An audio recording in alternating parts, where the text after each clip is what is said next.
కూడా పెట్టండి. అలౌడ్ లేదని ఈడ కదండి, మీరు ఎంట్రన్స్ లో పెట్టండి. మీరు మీడియా దేనికి రాకూడదు అని చెప్పండి.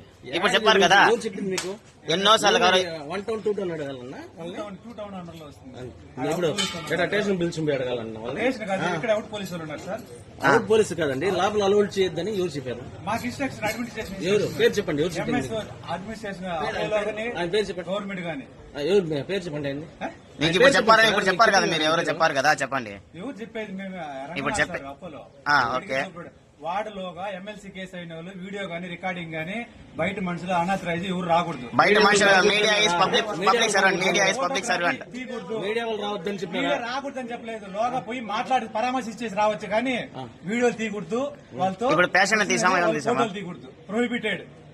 ఇది హాస్పిటల్ తరఫున మేనేజ్మెంట్ మాకు చెప్పిన డ్యూటీ, మా డ్యూటీ మేము సక్రమిస్తున్నాం. అది దయచేసి అందరూ కోఆపరేట్ చేయండి. మీడియా వాళ్ళు అప్పుడు చెప్పొచ్చు కదా ముందుగా ఇంటిమేషన్ తీసి ఎక్కడ అడ్మినిస్ట్రేషన్ కి లెటర్ ఇస్తారు, ఏమనేసి వస్తున్నారని విఐపీ వస్తున్నారని. అందుకని వాళ్ళు పోలీసు వస్తే మేము వదులుతాం. అది రెస్పాన్సిబిలిటీ. కాబట్టి మమ్మల్ని ఎవరు ఇబ్బంది పెట్టారు management. My name Delhi Babu, okay. Supervisor ఇక్కడనా? ఓకే, మంచిది. సూపర్వైజర్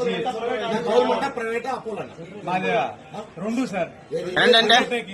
అండర్టేకింగ్ అని కాదు, ఇప్పుడు చేస్తుంది ప్రైవేట్ కాన్సెన్స్ తరపున security service, third party agency. Third party agency కదా, ప్రైవేట్. గవర్నమెంట్ ఎలా అవుతుంది మీరు చెప్పేది? ఇక్కడ ఉండేది పబ్లిక్ తీసుకునేది పబ్లిక్ సర్వెంట్, ఓకేనా?